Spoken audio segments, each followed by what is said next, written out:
आपको screen visible हो रहा है बेटा?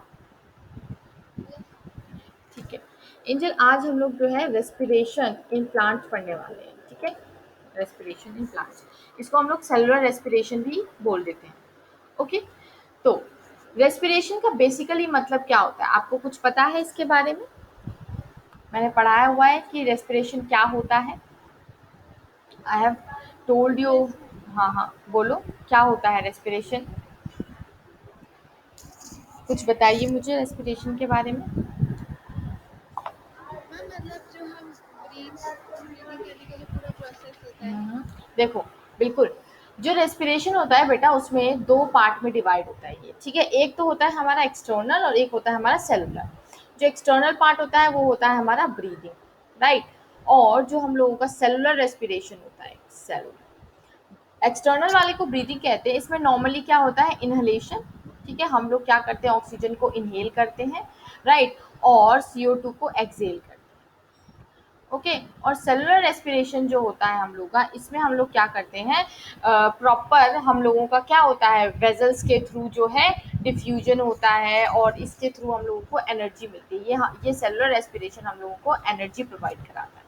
ठीक है, ये टू टाइप के फर्दर होते हैं। एक होता है मेरा एरोबिक जो कि ऑक्सीजन के प्रेजेंस में होता है, और दूसरा होता है मेरा एनारोबिक जो कि मेरा ऑक्सीजन के एब्सेंस में होता है।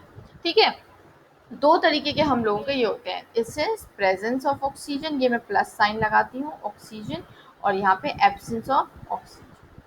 ठीक है, ये तो थोड़ा सा ओवरव्यू हो गया। ठीक है, अब थोड़ा सा हम लोग, हाँ, अब थोड़ा सा हम लोग जो देखते हैं कि एनारोबिक रेस्पिरेशन में क्या होता है। एनारोबिक रेस्पिरेशन अगर बात करें हम लोग, एनारोबिक रेस्पिरेशन, ठीक है, अगर इसकी बात करें तो यहाँ पे क्या होगा, ये क्या होता है बेटा बताइए मुझे। यहाँ पे हम लोगों का ऑक्सीजन प्रेजेंट नहीं होता है, माइनस, राइट, ऑक्सीजन प्रेजेंट नहीं होता है। अब इसमें what will happen, okay okay, no, कोई कोई प्रॉब्लम नहीं है, बट आपको तो कोई दिक्कत नहीं हो रही ना, मेरी आवाज़ आराम से आ रही है ना आपको? यस। ठीक है, ठीक है। नाउ देखो, यहाँ पे ग्लूकोज है। ग्लूकोज हमें पता है कि 6 कार्बन मॉलिक्यूल होता है, राइट। ठीक है, C6H12O6।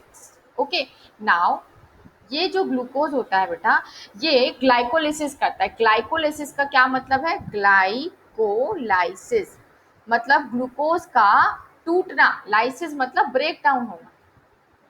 ओके, ब्रेक डाउन होना। तो यहाँ पे मेरा ग्लूकोज जो है बेटा वो ग्लाइकोलाइसिस करता है और पायरुविक एसिड बनाता है। मैं आपको सब बताऊंगी, पायरुविक एसिड बनाता है। अभी सिर्फ ओवरव्यू दे रही हूँ। क्या हो रहा है बेटा, ग्लूकोज टूट गया, ग्लूकोज जो है ब्रेक हो गया। उस प्रोसेस को क्या बोलते हैं इंजल, हम लोग बोलते हैं ग्लाइकोलाइसिस।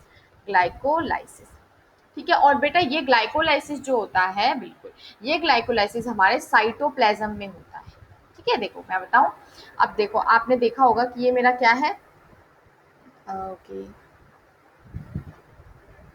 ठीक है, ऐसे करके बना देते हैं। ये मेरा डायफ्राम होता है। ओके, यहाँ पे मेरे क्या होते हैं, एल्विलाइज होते हैं। अभी मैं ब्रोंकियोल्स और ब्रोंकाइज नहीं बना रही हूँ। यहाँ पे क्या हुआ बेटा, मेरा ऑक्सीजन अंदर आया, ऑक्सीजन अंदर आया और एल्विलाई से एक्सचेंज हुआ, ये ब्लड वेसल्स में आया ऑक्सीजन। और ब्लड वेसल्स ने क्या किया, उसके अंदर आरबीसीज थे, हीमोग्लोबिन था जो कि ऑक्सीजन को कैरी करता है और मेरे सेल के पास लेके जाता है। ये मेरा सेल है, ठीक है, ये मेरा सेल है बेटा। अब सेल में मेरे को पता है एक सेल है, उसके अंदर न्यूक्लियस होगा, साइटोप्लाज्म होगा, बाकी सारे सेल ऑर्गेनल्स होंगे। तो सबसे पहले मेरा ऑक्सीजन कहाँ जाएगा, साइटोप्लाज्म में जाएगा, राइट। और जो उधर से मेरा फूड डाइजेस्ट हुआ है बेटा डाइजेस्टिव सिस्टम के थ्रू, वो भी मेरा साइटोप्लाज्म में ही जाएगा, राइट। तो ग्लूकोज जो होता है बेटा सबसे पहले कॉन्टेक्ट में आता है मेरे साइटोप्लाज्म के।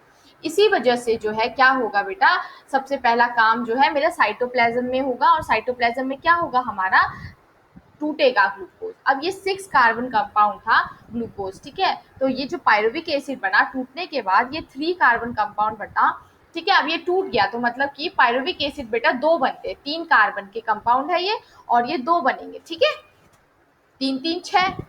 Okay, got it. ये वाला बेटा, ये वाला जो प्रोसेस होता है, ग्लूकोज से लेके पायरुविक एसिड तक, ये जो होता है ये एनारोबिक रेस्पिरेशन और एरोबिक रेस्पिरेशन दोनों में ही सिमिलर होता है।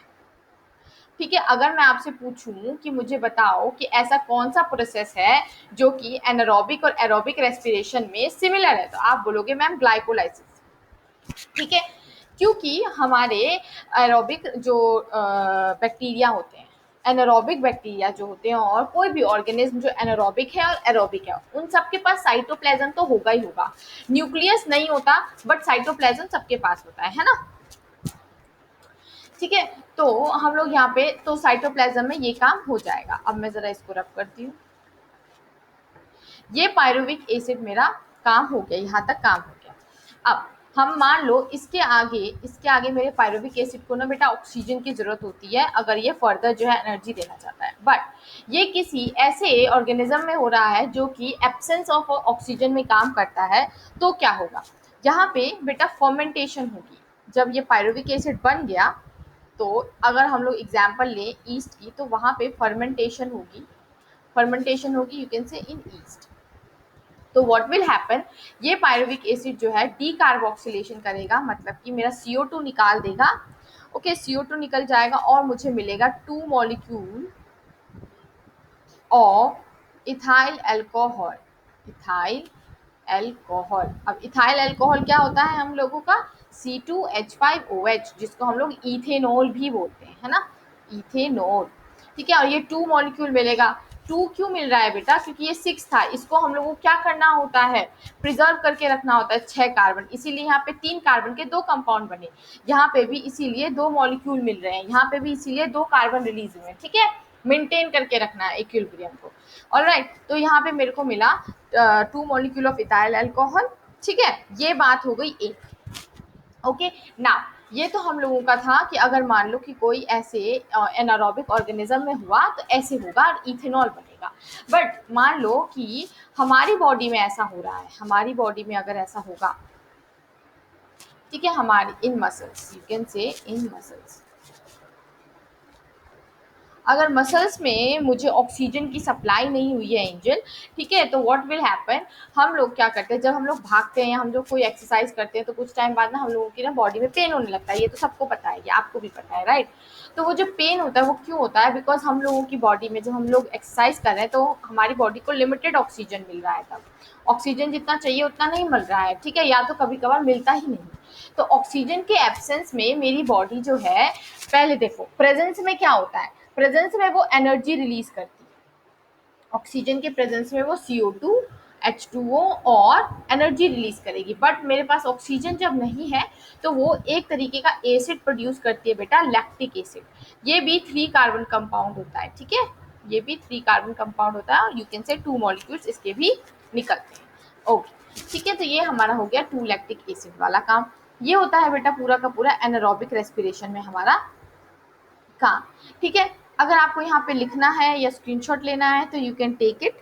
ऑलराइट, थोड़ा सा यहाँ पे हम लोग ओवरव्यू लेके चल रहे हैं बेटा, उसके बाद आगे जो है इनको हम लोग डिटेलिंग में पढ़ेंगे। ओके,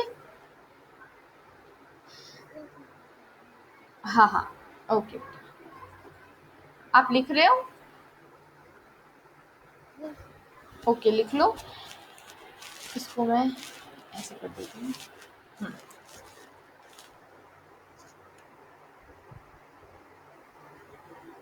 आपने पिछले वाला सेल साइकिल वाला कर लिया था, ओके, मतलब नोटबुक में, अच्छा ठीक है।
Yes ma'am. लिख लिया? ओके।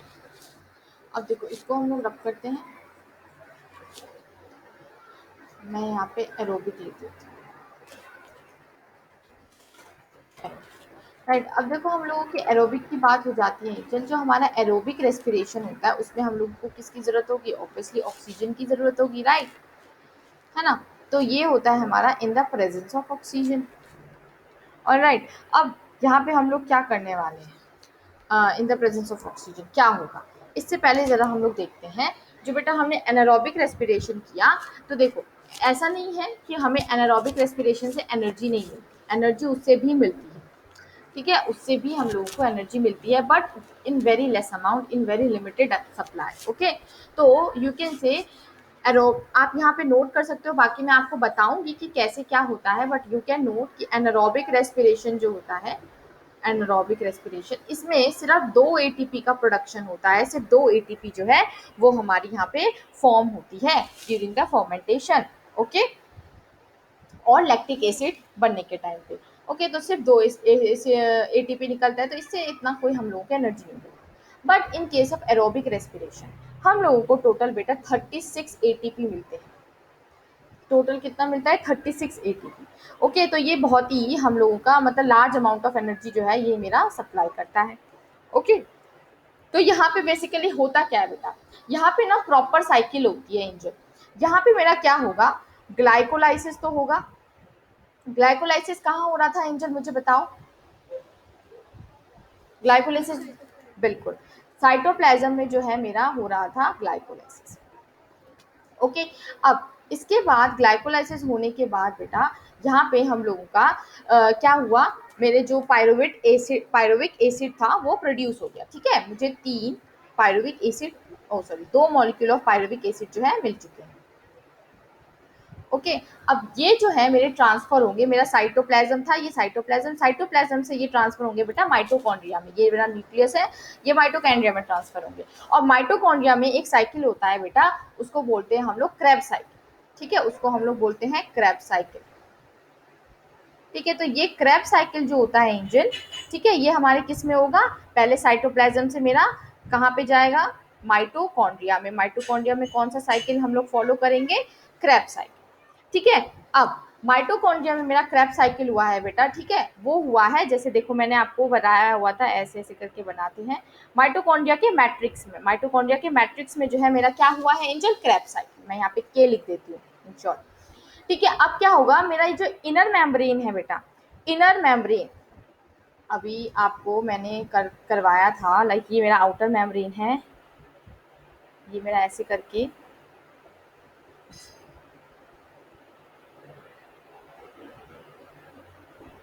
ऐसे मैंने बनाया था, ये मेरा आउटर मेम्ब्रेन है, ठीक है, ये मेरा पूरा इनर मेम्ब्रेन है, और ये मेरा मैट्रिक्स है, राइट।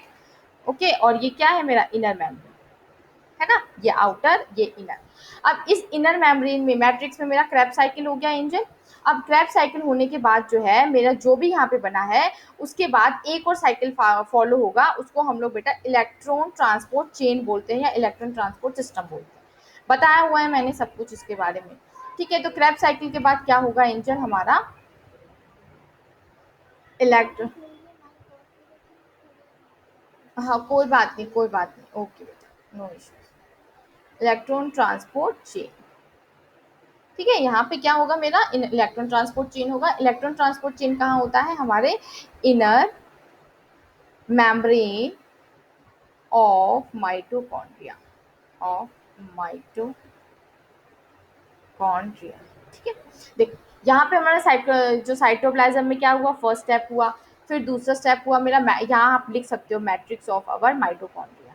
ओके, उसके बाद हमारा ये हुआ ETC chain, electron transport chain हुआ in our inner membrane of mitochondria. ठीक है, अब इनर मेम्ब्रेन ऑफ माइटोकॉन्ड्रिया में जो बेटा हम लोगों का हुआ ये साइकिल, इलेक्ट्रॉन ट्रांसपोर्ट चेन। अब इसके बाद बेटा एक और स्टेप होता है, ये स्टेप जो होता है it will leads the formation of our ATP. Electron transport chain होने के बाद क्या होता है? मैंने आपको बताया हुआ है, ये मेरा आउटर मेम्ब्रेन है, ये मेरा इनर मेम्ब्रेन है, लाइक दिस। ठीक है, यहाँ से जो है मेरे इलेक्ट्रॉन ट्रांसपोर्ट होते हैं, तो मेरा जो ये पेरी माइटोकॉन्ड्रियल स्पेस है, यहाँ पे बहुत सारा K+ या यू कैन से H+, ठीक है, प्रोटॉन्स इकट्ठे हो जाते हैं, फिर वो वापस से मैट्रिक्स में जाना चाह रहे होते हैं, है ना। तो वो जो वापस मैट्रिक्स में जाना चाह रहे होते हैं, उसकी वजह से जो एनर्जी क्रिएट होती है, उसकी वजह से हमारा एटीपी फॉर्म होता है, ठीक है। तो इसके बारे में हम पढ़ेंगे, ऑक्सीजोम्स वगैरह सब बता चुकी हूँ, राइट। तो ये सब और अच्छे से पढ़ेंगे। तो इलेक्ट्रॉन ट्रांसपोर्ट चेन के बाद हम लोगों का होगा ये, और उसको क्या बोलेंगे, ऑक्सीडेटिव फॉस्फोराइलेशन, ऑक्सीडेटिव फॉस्फोराइलेशन। अब इसको हम लोग जो है ऑक्सीडेटिव फॉस्फोराइलेशन क्यों बोलते हैं एंजल, बिकॉज यहाँ पे मेरा क्या हो रहा है, एडीपी में ऐड हो रहा है एक फॉस्फोरस, इसी वजह से तो मेरा एटीपी बनेगा। बिल्कुल, मैंने ये सब कुछ आपको पहले ही बताया हुआ है, इसीलिए इसको हम लोग ऑक्सीडेटिव फॉस्फोराइलेशन बोलते हैं।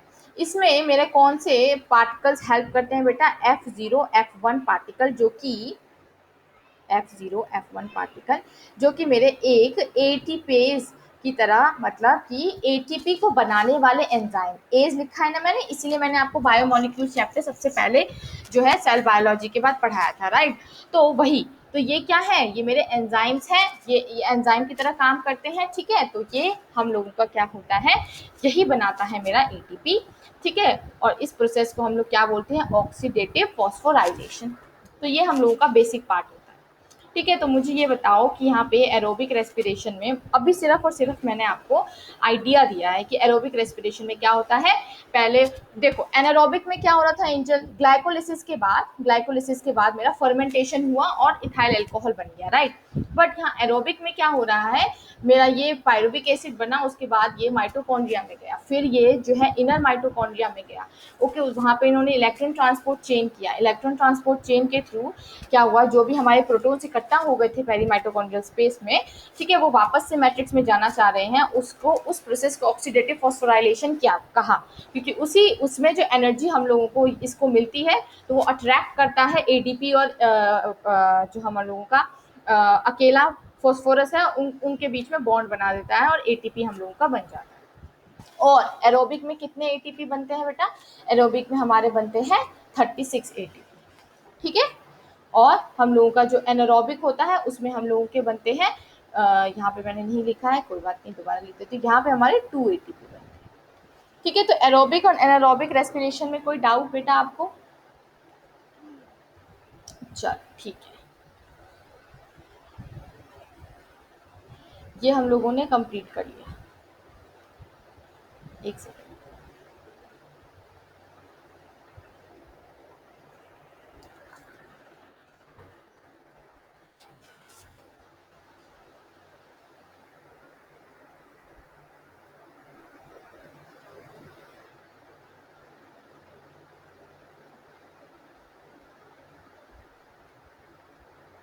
ना, अब हम लोग जो है यहाँ पे करते हैं एरोबिक रेस्पिरेशन।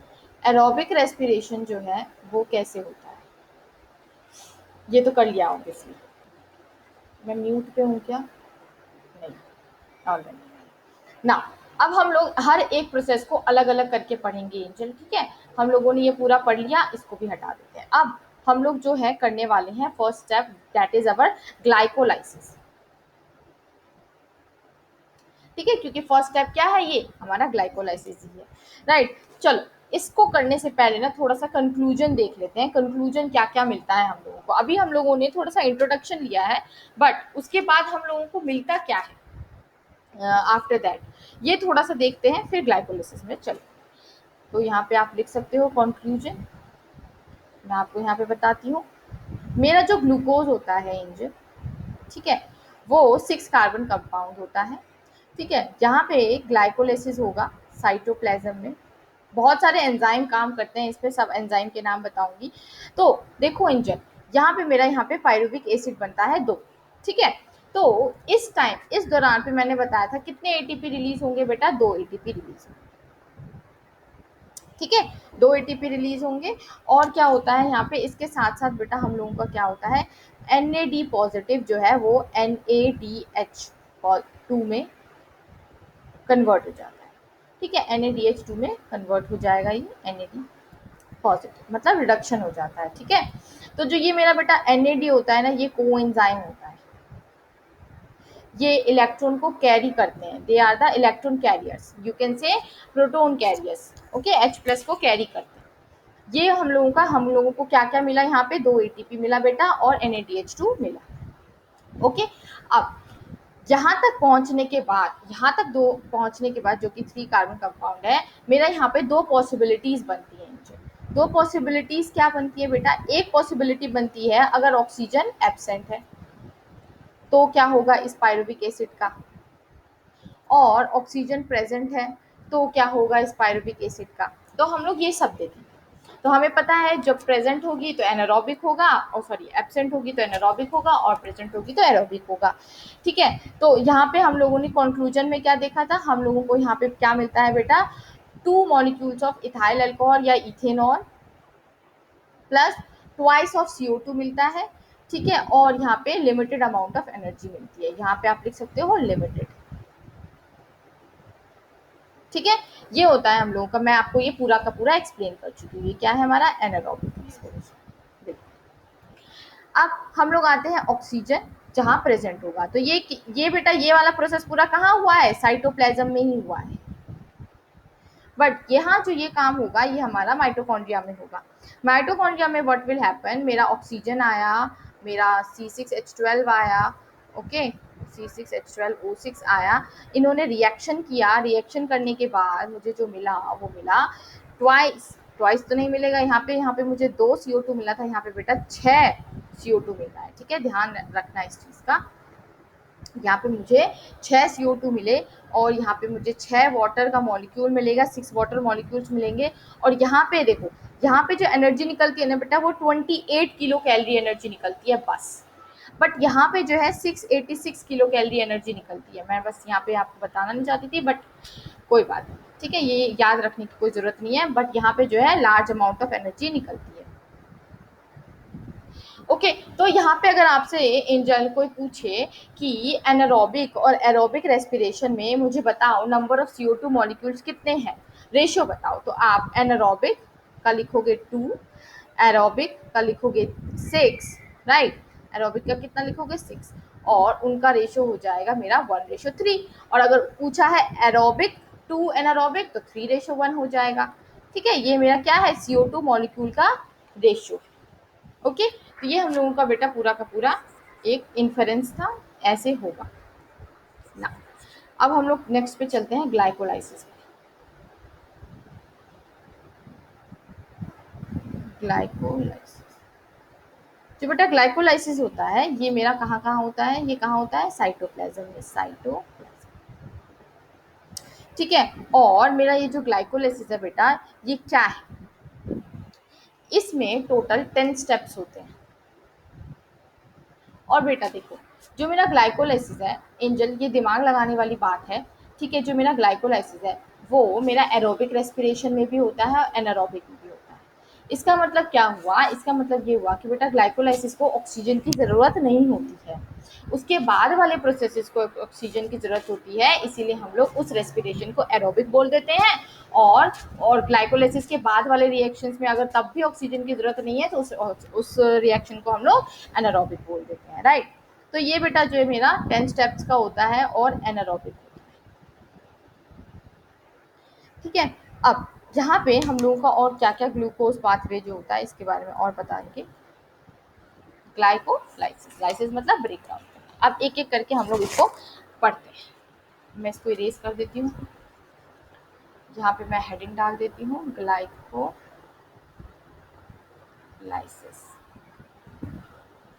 ठीक है।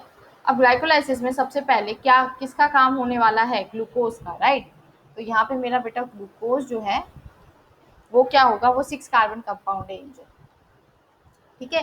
जो ये 6 कार्बन कंपाउंड है ये क्या होगा, एक यहाँ पे एंजाइम काम करेगा, that is our hexokinase, hexokinase. बेटा इसके अलावा एक और होता है हमारा फॉस्फोराइलेज, फॉस्फोराइलेज। ये दो एंजाइम जो है काम करते हैं मेरे ग्लूकोज के ऊपर। और क्या करते हैं बेटा, फॉस्फोराइलेज का मतलब क्या हुआ एंजल, फॉस्फेट को खत्म करना, है ना।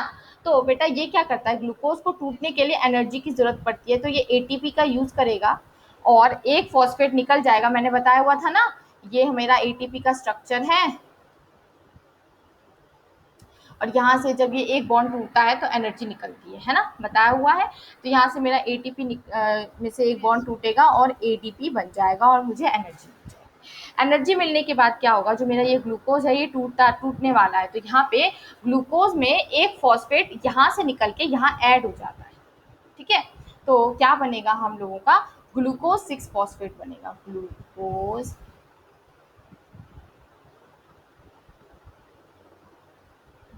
6 फॉस्फेट। अब ये ग्लूकोज 6 फॉस्फेट जो होता है बेटा, यहाँ पे क्या हुआ, मेरा एक फॉस्फेट ऐड हो गया यहाँ से निकल के, राइट। तो that is the thing. Now अब नेक्स्ट पे चलते हैं।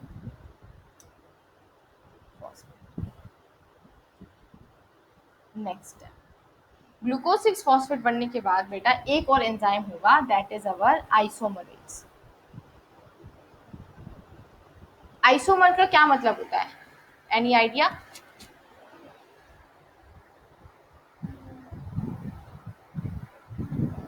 देखो मैंने आपको बताया हुआ था बेटा, आइसोमर का मतलब क्या होता है कि आपका दो भाई लोग हैं, ठीक है, समझने की कोशिश करें।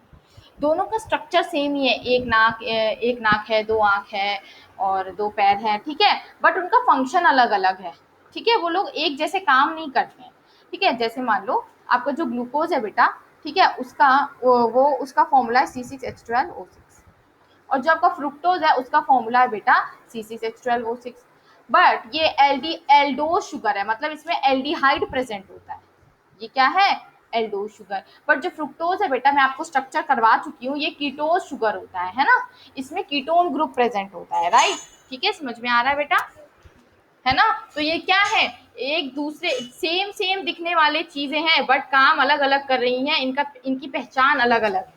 ठीक है, तो बेटा क्या होगा, मैं ग्लूकोज को जो है ऐसा बना सकती हूँ, फ्रुक्टोज बना सकती हूँ। कैसे, देखो यहाँ पे हम लोगों को क्या होगा, हम लोग यहाँ पे ना कुछ पोजीशंस चेंज कर देते हैं। जैसे C6H12O6 है ना बेटा, फॉर्मूला तो यही रहेगा, बट यहाँ पे हम लोग जो क्या करेंगे, एल्डिहाइड को कीटोन बना देंगे, या हाइड्रोजन के जो हम लोगों के एटम्स हैं उसको ऊपर नीचे कर देंगे। अभी बिल्कुल सिंपलेस्ट लैंग्वेज में बता रही हूँ, मैं अच्छे से बताऊंगी आइसोमर्स क्या होते हैं, बट अभी इतना समझो। ठीक है, तो हम पोजीशन चेंज करके जो है उसको ये बना देते हैं। ओके, और फॉर्मूला रहता है सेम। ठीक है, जैसे मैं हूँ, मैं चंचली हूँ, बट अभी मैंने क्या किया, अभी मैं नॉर्मल लड़की हूँ, कल मैं फिर एक सेलिब्रिटी हो जाऊंगी, है ना। तो व्हाट विल हैपन, यहाँ पे मैं सेम हूँ बट मेरा जो है काम चेंज हो गया है। ठीक है, मैं अब सेम नहीं हूँ, तो उसके लिए मुझे मेहनत लगी, वैसे ही उसके लिए यहाँ पे एक एंजाइम लगा। ठीक है, तो ग्लूकोज 6 फॉस्फेट को बेटा एक एंजाइम होता है आइसोमरेज, वो इसका स्ट्रक्चर चेंज करके, उसका जो भी हम लोगों का ज्योमेट्रिकल सिस्टम होता है उसको चेंज करके वो बना देता है इसको फ्रुक्टोज 6 फॉस्फेट। Fructose 6 phosphate. ठीक है, ये भी 6 कार्बन कंपाउंड है बेटा, ये भी 6 कार्बन कंपाउंड है। ऑलराइट, अब यहाँ पे मेरा आइसोमर बेटा, ये ना जो आपके एंजाइम्स के नेम हैं ये बहुत ही ज़्यादा इम्पोर्टेंट है। ठीक है, तो ये दिमाग में रखना। ना come to the next part, fructose 6 phosphate जो होगा बेटा, वो भी क्या करेगा, मेरा एटीपी यूज करेगा और एडीपी को बनाएगा। तो क्या हुआ, इसका मतलब कि इसने एक फॉस्फेट और यहाँ पे ऐड कर दिया, है ना। एटीपी आया, उसने अपना एक फॉस्फेट दान में दे दिया, तो यहाँ पे बेटा दो फॉस्फेट हो जाएंगे, राइट। तो हम लोगों का प्रोडक्ट जो बनेगा वो बनेगा एंजल फ्रुक्टोज 1,6 बाई फॉस्फेट, क्योंकि यहाँ पे दो फॉस्फेट हो गए हैं। ठीक है, और ये अभी भी 6 कार्बन कंपाउंड ही है। ठीक है, अब बेटा यहाँ पे इसको यहाँ पे ऐसे करने के लिए, इसको इंजन देने के लिए कौन से एंजाइम्स काम आएंगे, मतलब इस प्रोसेस को, एंजाइम का काम क्या होता है, to fasten the process, right. या तो कैटेलाइज करेंगे यहाँ पे, तो इसके बीच में कौन सा एंजाइम यूज होगा, हम लोगों का फॉस्फोराइलेज, जो कि यहाँ पे यूज हुआ था बेटा। ठीक है, यहाँ पे जो एंजाइम यूज हुआ था, इसने क्या किया था, एक फॉस्फेट ऐड कर दिया था, वैसे ही यहाँ पे भी वो ही एंजाइम यूज होगा और मेरा फॉस्फेट ऐड कर देगा, तो फॉस्फोराइलेज इज द एंजाइम। ठीक है, इसको हम लोग एक और नाम से जानते हैं, ठीक है, यहाँ पे अगर आपको एकदम सटीक एंजाइम बताना है कि यहाँ पे कौन सा ऐसा एंजाइम यूज हुआ है, तो बेटा उसका नाम होता है हम लोगों का फॉस्फोफ्रुक्टोकाइनेज। ठीक है, यहाँ आप लिख सकते हो फॉस्फोफ्रुक्टो। बेटा आपने नई एनसीईआरटी खरीदी है ना? ठीक है, मतलब कि पब्लिश जो है, पब्लिशिंग वो 2021 की है। ठीक है, ठीक है, क्योंकि पुरानी में ना कुछ करेक्शंस थे, वो अब नई वाले में सही हो गए हैं। That's why I told you, ask you about that. ना, अब हम लोग नेक्स्ट पे चलते हैं बेटा, एक सेकंड रुकना। नेक्स्ट, अब यहाँ पे क्या होगा, मुझे पता है एंजल, जो मेरा फ्रुक्टोज है ना, वो एक कीटोज शुगर है। क्या है बेटा? कीटोज शुगर होता है ना, ये एक कीटोज शुगर है। अब क्या होगा, इस फ्रुक्टोज 1,6 बाइफॉस्फेट के ऊपर एक एंजाइम काम करेगा, एक एंजाइम काम करेगा, उसका नाम होगा एल्डोलेज। एल्डोलेज, ठीक है, इट मीन्स एल्डिहाइड, है ना, एल्डिहाइड से कुछ रिलेट करता है भाई ये, राइट। तो ये जो एल्डोलेज है, ये क्या करेगा बेटा, मेरे इस फ्रुक्टोज को दो दो कंपाउंड्स में बांट देगा। 6 कार्बन है ना, तो दो कंपाउंड बनेंगे 3-3 कार्बन वाले। ठीक है, ये हम लोगों का पहला बनेगा एंजल डाईहाइड्रोक्सी एसीटोन फॉस्फेट। ठीक है, डाईहाइड्रोक्सी एसीटोन फॉस्फेट, ये बेटा 3 कार्बन का कंपाउंड होता है। ठीक है, और यहाँ पे दूसरा क्या बनेगा बेटा, ग्लिसरल्डिहाइड। ग्लिसरल्डिहाइड, ये भी 3 कार्बन का कंपाउंड होगा इंजन। ठीक है, तो इसने क्या किया, एल्डोलेज ने एल्डिहाइड बनाए। ध्यान से देखो, एल्डिहाइड किस किस के प्रेजेंस में, एल्डोलेज के प्रेजेंस में। Alright, this is the idea of our this enzyme. Now what will happen, इसने इन तीनों को बनाया, इन दोनों को बनाया। ठीक है बेटा, अब एक बात याद रखना, जो मेरे ये दोनों कंपाउंड बने हैं, ग्लिसरल्डिहाइड और मेरा डाइहाइड्रोक्सी एसीटोन फॉस्फेट, ये दोनों जो होते हैं इंटर कन्वर्टेबल होते हैं। मतलब कि मेरा, अगर इसको हम लोग बेटा DAP भी बोल देते हैं, ठीक है, और DHAP, dihydroxy acetone phosphate. Okay, तो जो मेरा ये डाइहाइड्रोक्सी एसीटोन फॉस्फेट होता है, अगर इसका मन हुआ कि भाई मुझे ग्लिसरल्डिहाइड ही बनना है, तो वो ग्लिसरल्डिहाइड बन जाएगा। और अगर मेरे ग्लिसरल्डिहाइड का मन हुआ कि वो डाइहाइड्रोक्सी बनना चाहता है, तो वो डाइहाइड्रोक्सी भी बन सकता है। हाँ, तो बेटा यहाँ पे एक एंजाइम काम करता है जो कि इनको चेंज करता है, इंटर कन्वर्जन होता है। बेटा देखो, ये मैं एक साइन ऐसे हटा रही हूँ, ठीक है, ऐसे हम लोग साइन लगाते हैं, राइट। तो यहाँ पे मेरा कौन सा एंजाइम काम करेगा बेटा, ट्रायोस आइसोमरेज। देखो यहाँ पे मेरा एंजाइम कौन सा काम कर रहा है, एक आइसोमरेज है, जो कि ट्रायोस, थर्ड नंबर के कार्बन को, शुगर्स को चेंज करता है। मतलब आइसोमरेज मतलब उसका पूरा का पूरा स्ट्रक्चर चेंज करके दूसरा कंपाउंड बना देगा, और जैसे जिसको इच्छा हो, राइट। तो ये हम लोगों का एंजाइम इसके ऊपर काम करता है इंजन। ठीक है, और इन दोनों, ये दोनों इंटर कन्वर्टेबल होते हैं। ठीक है, अब यहाँ पे हम लोगों का जो ग्लिसरल्डिहाइड है बेटा, ग्लिसरल्डिहाइड जो है फर्दर हम लोगों का प्रोसेस करेगा और मेरा पायरुविक एसिड बनाएगा। अब देखते हैं क्या होता है। मेरा ये ग्लिसरल्डिहाइड है, इसको ज़रा छोटा करूँ, यहाँ तक हम लोगों का हो गया है। ओके, अब इसको थोड़ा और बड़ा करते हैं, ग्लिसरल्डिहाइड पे चलते हैं।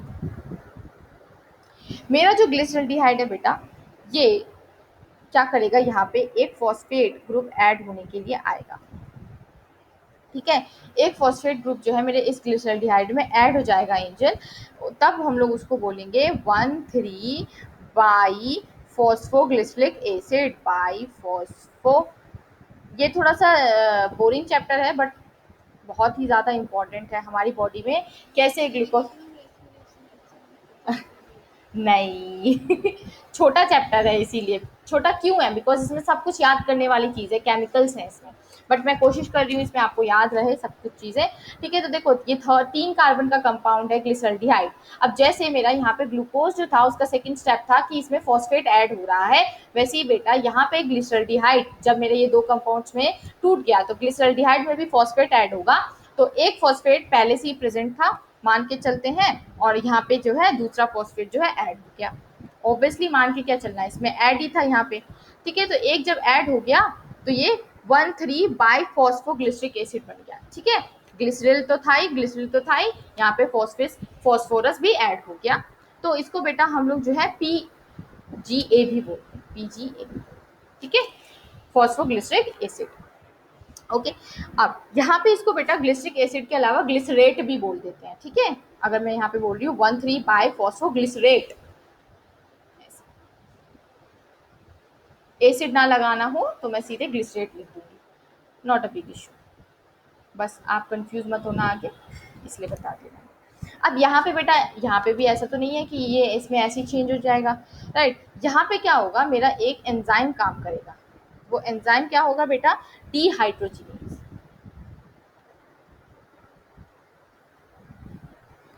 अब ये डीहाइड्रोजिनेज क्या करता है बेटा? मेरा यहाँ पे ऑक्सीडेशन हो रहा है। ठीक है, यहाँ पे मेरा क्या होगा, यहाँ पे मेरे को रिलीज होगा मेरा NaDH plus plus H plus. अगर इसको हम लोग नॉर्मली लिखें तो NaDH2, और यहाँ पे हम लोगों का बना है ये NAD पॉजिटिव।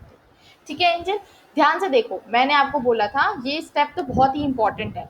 ठीक है, यहाँ पे ये वाला जो मेरा एंजाइम है इसने क्या किया, फॉस्फेट को ऐड किया, और यहाँ पे मेरा जो ये NAD पॉजिटिव था, ठीक है, ये इसने क्या किया, ये कोएंजाइम है एंजल। इस एंजाइम में क्या हुआ बेटा, ऑक्सीडेशन हुआ, यू कैन से, या यू कैन से रिडक्शन हुआ, जो भी आप मान के चलो। यहाँ पे मेरा ये क्या हुआ, हाइड्रोजन के एडिशन को क्या बोलते हैं बेटा, रिडक्शन बोलते हैं। तो ये रिड्यूस हो जाता है एंजल, और जो मेरा ये सब्सटेंस होता है, मेरा जो ये कंपाउंड होता है, ये ऑक्सीडाइज हो जाता है। इसीलिए हम लोग बोलते हैं कि ऑक्सीडेशन में गया, और हम लोगों को एक कंपाउंड मिला विच इज अवर NaDH2। अभी बोलती हूँ, मैंने ये बोला बेटा यहाँ पे ऑक्सीडेशन होता है। ठीक है, यहाँ पे क्या होता है, ऑक्सीडेशन। ऑक्सीडेशन में मेरा यहाँ पे ऑक्सीजन का एडिशन होता है, और वहीं दूसरी साइड में NaDH2 जो है वो बनता है, यहाँ पे एडिशन हो जाता है मेरा हाइड्रोजन का। ठीक है, ये होता है हम लोग का इसमें। अब यहाँ पे नेक्स्ट स्टेप जो है बेटा, नेक्स्ट स्टेप क्या होगा, जो ये मेरा PGA है 1,3 बाई फॉस्फोग्लिसरेट, या यू कैन से बाई फॉस्फोग्लिसरिक एसिड, ये क्या करेगा मेरा, किस में चेंज हो जाएगा, ये मेरा चेंज हो जाएगा फॉस्फोग्लिसरिक एसिड में, 3-फॉस्फोग्लिसरिक एसिड। यहाँ एक था, यहाँ 2 थे, यहाँ पे एक ही है, और यहाँ पे 3 लिखा है। ठीक है, यहाँ पे बेटा क्या होगा, बहुत ही इंपॉर्टेंट काम होगा, यहाँ पे मेरा ATP प्रोड्यूस होगा। ठीक है, ADP में एक फॉस्फेट ऐड हो जाएगा एंजल, और वो ATP बना देगा। ठीक है बेटा, यहाँ पे जो एंजाइम यूज होगा वो होगा मेरा काइनेज। काइनेज एंजाइम जो है मेरा यहाँ पे यूज होने वाला है। ठीक है, बिल्कुल आपको याद रखने पड़ेंगे, मैं इसका ट्रिक आपको बता दूंगी, नो वरीज। ठीक है, उसकी कोई दिक्कत नहीं है, हाँ आपको याद रह जाएंगे, ये इतना कोई बड़ी बात नहीं है। यहाँ पे 3-फॉस्फोग्लिसरिक एसिड जो होते हैं बेटा, जैसे यहाँ पे, अब यहाँ पे आपको ये पॉइंट आपको याद रखना है एंजल, यहाँ पे मेरा ATP बना है, यहाँ पे क्या हुआ है बेटा, मेरा ATP बना है। ठीक है, यहाँ पे मेरा ATP बना है, ओके, यहाँ पे मेरा ATP बन गया। नाउ 3-फॉस्फोग्लिसरिक एसिड जो है बेटा, वहां पे एक एंजाइम और काम करेगा, वो एंजाइम का नाम है हमारा फॉस्फोग्लिसरेट म्यूटेज। फॉस्फोग्लिसरेट, अरे सबके नाम एक जैसे ही हैं, म्यूटेज। बेटा ये क्या करेंगे हम लोगों के, यहाँ पे है 3-फॉस्फोग्लिसरिक एसिड, अब इसको चेंज कर देगा ये 2-फॉस्फोग्लिसरिक एसिड, 2 PGA, मैं यहाँ से PGA लिख रही हूँ। ओके, 2-फॉस्फोग्लिसरिक एसिड में जो है इसने चेंज कर दिया phosphoglycerate म्यूटेज। Okay, now what will happen now, ये जो फॉस्फोग्लिसरिक एसिड होता है एंजल, इसमें भी एक एंजाइम का काम होगा, एनोलेज। ये क्या करेगा, वाटर को लूज करवा देगा, वाटर निकलेगा यहाँ से, और व्हाट विल हैपन, यहाँ पे इनोल ऐड हो जाएगा। तो इसको हम लोग बोल देंगे, ये फॉस्फोग्लिसरिक था, अब ये हो जाएगा फॉस्फोइनोल, इसकी वजह से 2 फॉस्फोइनोल पाइरूवेट। ठीक है, ये मेरा पाइरूवेट बन गया। ओके, अब यहाँ पे जो मैं बेटा 2 लिख रही हूँ ना, ये मैं आपको बताऊंगी क्या लिख रही हूँ, इसका मतलब क्या है। अब इसके बाद हम लोग नेक्स्ट पे आते हैं बेटा, यहाँ पे क्या होगा, फिर से काइनेज काम करेगा मेरा, इसलिए तो एंजाइम चैप्टर पहले पढ़ाया था। यहाँ पे भी मेरा क्या होगा, एटीपी, एडीपी जो है वो एटीपी बनाएगा, यहाँ पे भी मेरा क्या हुआ बेटा, एटीपी बना, और ये फॉस्फोइनोल पाइरूवेट जो है अब बन जाएगा बेटा 2 इंटू पाइरूविक एसिड। ठीक है, यहाँ पे फॉस्फोर जो ये फॉस्फेट ग्रुप होगा ये नहीं होगा, इनमें मेरा फॉस्फेट था, बट ये जो हुआ, ये जो पाइरूविक एसिड है बेटा, यहाँ पे फॉस्फेट जो है वो नहीं होता है। ठीक है, और ये 3 कार्बन का कंपाउंड होता है। अब देखो मैंने यहाँ पे 2 क्यों लिखा है, फिर से चलते हैं लास्ट में, थोड़ा बड़ा कर देते हैं। देखो एंजल बेटा, यहाँ पे मेरा ग्लिसरल्डिहाइड था, ग्लिसरल्डिहाइड ने एंड में जो है मेरा पाइरूविक एसिड बना दिया। ठीक है, अब क्या हुआ बेटा, ये जो मेरा डाईहाइड्रोक्सी एसीटोन फॉस्फेट है ना, ये डाईहाइड्रोक्सी एसीटोन फॉस्फेट, ठीक है, ये भी जो है मेरा क्या करेगा, ग्लिसरल्डिहाइड में चेंज हो जाएगा, ग्लिसरल्डिहाइड में चेंज हो जाएगा with the help of triose isomerase. ठीक है, और ये भी बेटा अल्टीमेटली सारा प्रोसेस करके मेरा पाइरूविक एसिड ही बनाएगा। ठीक है, क्या करेगा, ये भी मेरा पाइरूविक एसिड ही सेम बनाएगा, प्रोसेस। बिल्कुल, क्योंकि डाईहाइड्रोक्सी एसीटोन जो है वो इस एंजाइम, ये वाला एंजाइम जो है इंजन, ये क्या करेगा, डाईहाइड्रोक्सी एसीटोन फॉस्फेट को ग्लिसरल्डिहाइड में चेंज कर देगा, और ग्लिसरल्डिहाइड क्या कर रहा है, ये सब कुछ कर रहा है, तो ये भी वो ही सब कुछ करेगा। तो बेटा देखो यहाँ पे प्रोसेस कितनी बार हो गया, 2 बार प्रोसेस हो गया है ना, तो एट द एंड मुझे 2 पाइरूविक एसिड मिलेंगे। ठीक है इंजन, इसी वजह से मैंने यहाँ पे डायरेक्ट लिख दिया है 2। ठीक है, तो इसी वजह से ये, इसका मतलब समझ में आया कि 2 क्यों लिखा है, इसीलिए हम लोगों को इन दिस वे हम लोग को 2 पाइरूविक एसिड बेटा मिल जाते हैं। ठीक है, अब यहाँ पे एक चीज़ और बताने वाली है एंड में, आज फ्रस्ट्रेट हो जाओगे फ्रस्ट्रेट नहीं होना है। अब देखो यहाँ पे ध्यान से सुनना, हम लोग फिर से चलते हैं, ध्यान से देखना बेटा, यहाँ पे एंजल मेरा एक एटीपी खर्च हो गया है ना, यहाँ पे एक एटीपी खर्च हो गया, मैंने यहाँ लिख दिया है। ओके, और यहाँ पे भी मेरा एक एटीपी खर्च हो गया बेटा, देख रहे हो, यहाँ पे भी एक एटीपी खर्च हो गया, तो टोटल मेरे 2 एटीपी जो है बेटा खर्च हो गए। ठीक है, now come to the next part, but यहाँ पे मेरा एक एटीपी बना भी है और दूसरा एटीपी भी बना है, ये रहा, है ना, तो 2 एटीपी यहाँ पे बने हैं, 2 एटीपी यहाँ पे बने, बट यहाँ पे हम लोगों का साइकिल 2 है ना, 2 साइकिल है ना एंजल, हाँ, तो 4 एटीपी टोटल बने और 2 एटीपी खर्च हुआ है, मतलब कि मेरा यहाँ पे 4 एटीपी बना है। मैं इसको क्या लिखूंगी एंजल, 4 एटीपी। तो बेटा पूरे ग्लाइकोलिसिस के प्रोसेस में इन केस ऑफ जो भी एरोबिक एनारोबिक जिस जो भी होगा, तो टोटल मुझे कितना एटीपी मिलेगा बेटा, बताओ। मैं मतलब 4 बने, 2 खर्च हो गए, तो 2 एटीपी टोटल मुझे ग्लाइकोलिसिस में मिलते हैं। ठीक है, और मैंने क्या बोला था, जो हम लोगों का एनारोबिक रेस्पिरेशन होता है इंजन, एनारोबिक, इसमें सिर्फ 2 ही एटीपी मिलते हैं, क्यों, बिकॉज उसमें सिर्फ ग्लाइकोलाइसिस ही होता है। ओके, बाकी जो यहाँ पे NADH2 बना है हमारा, यहाँ पे देखो, यहाँ पे मैंने आपको नहीं बताया, बता दिया, यहाँ पे हम लोग का और क्या क्या मुझे मिल रहा है इंजन, एटीपी के अलावा मुझे क्या क्या फायदे हुए हैं, मुझे यहाँ NADH2 मिला है।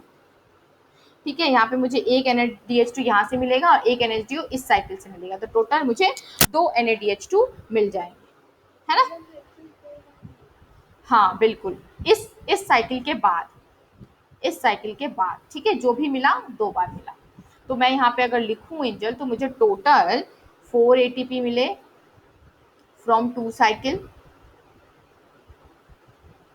राइट, टोटल मुझे 2 एटीपी और 2 एटीपी मेरा खर्च हो गया, ठीक है, 2 एटीपी मेरा इन्वेस्ट हो गया, तो टोटल मुझे यहाँ पे 2 एटीपी मिले। ये मेरी बात हो गई बेटा net gain of ATP, net gain मुझे इतना हुआ, है ना। अब बाकी मुझे और क्या मिला, अरे यार ये क्या हो गया, बाकी मुझे और क्या मिला बेटा, 2 NaDH2 मिले, 2 NaDH2। बेटा एक NaDH2 में 3 एटीपी प्रेजेंट होते हैं, ठीक है। वैसे जब मॉडर्न कैलकुलेशन करते हैं ना, तो अभी आजकल पता चला है कि सिर्फ 2.5 होते हैं, बट हम लोग अभी भी एनसीईआरटी के हिसाब से चल रहे हैं, तो यहाँ पे हम लोग पढ़ेंगे 3 एटीपी, ठीक है। तो बेटा एक NaDH2 मेरा 3 एटीपी प्रोड्यूस करता है, तो 2 मेरा 6 एटीपी करेगा, 6 एटीपी, ठीक है। तो बेटा ग्रॉस गेन जो मैं बोलूंगी ना, ग्रॉस गेन ध्यान से याद रखना, ग्रॉस गेन, ग्रॉस गेन में हम लोग 6 एटीपी मुझे मिला NaDH2 से बेटा, ठीक है, और 2 एटीपी मुझे डायरेक्ट मिले, तो टोटल मिला ग्रॉस गेन कितना हुआ बेटा 8, और नेट गेन कितना हुआ बेटा मेरा 2 एटीपी, ठीक है।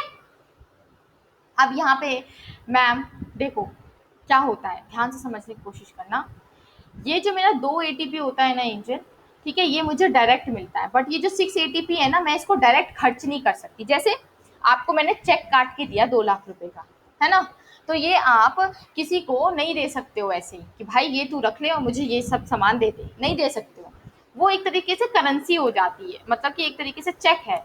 वैसे ही बेटा हम लोग जो NaDH2 में से जो हम लोगों को एटीपी मिलता है ना एंजल, उसको हम लोग डायरेक्ट खर्च नहीं कर सकते, ठीक है, ये बस एक तरह से चेक के काम, चेक जैसा होता है, ठीक है, जिस जो हम लोगों को मिल चुका है। बट जो एटीपी, ये वाला एटीपी है, ये हम लोगों की करेंसी है, जो कि हम लोग को डायरेक्ट मिली है, इसको मैं डायरेक्ट खर्च कर सकती हूँ, जैसे कैश में मेरे पास पैसे होंगे, ठीक है। तो सबसे पहले मुझे इस एटीपी को एनकैश करवाना पड़ेगा, जो कि हम लोग ऑक्सीडेटिव फॉस्फोराइलेशन में कराते हैं, तब जाके मुझे ये 6 एटीपी मिलते हैं बेटा, ठीक है, समझ में आया। तो बता यहाँ पे आपका ग्लाइकोलाइसिस खत्म होता है, थोड़ा सा आपको यहाँ पे इतना कुछ हार्ड नहीं है, बहुत ही आसान है, बहुत आसान है, ठीक है, सबसे आसान इसी को बोलना चाहिए, बिकॉज इसमें बेटा आपको कुछ दिमाग लगाने की जरूरत नहीं है, ठीक है, इसमें सिर्फ और सिर्फ याद करने की जरूरत होती है। किसी किसी को हार्ड लगता है याद करना, किसी किसी को अच्छा लगता है, वो सबकी अपनी अपनी चॉइस, ठीक है। तो यहाँ पे बेटा हम लोगों ने ग्लाइकोलाइसिस कंप्लीट कर लिया है, कल हम लोग क्रेब्स साइकिल करेंगे, ठीक है। आज के इसमें कोई डाउट बेटा आपको, पक्का समझ में आ गया,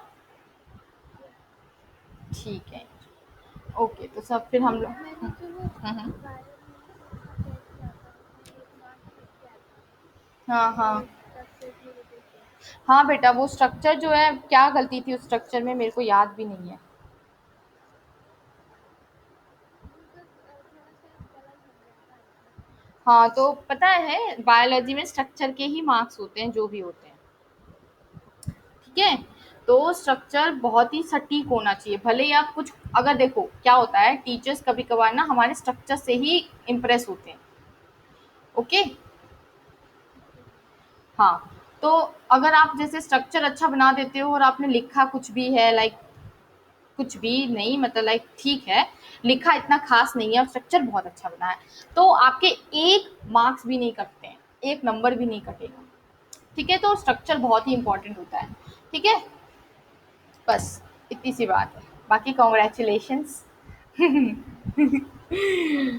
चलो ठीक है, आज के लिए इतना ही रखते हैं, okay bye, take care, bye. Okay बेटा।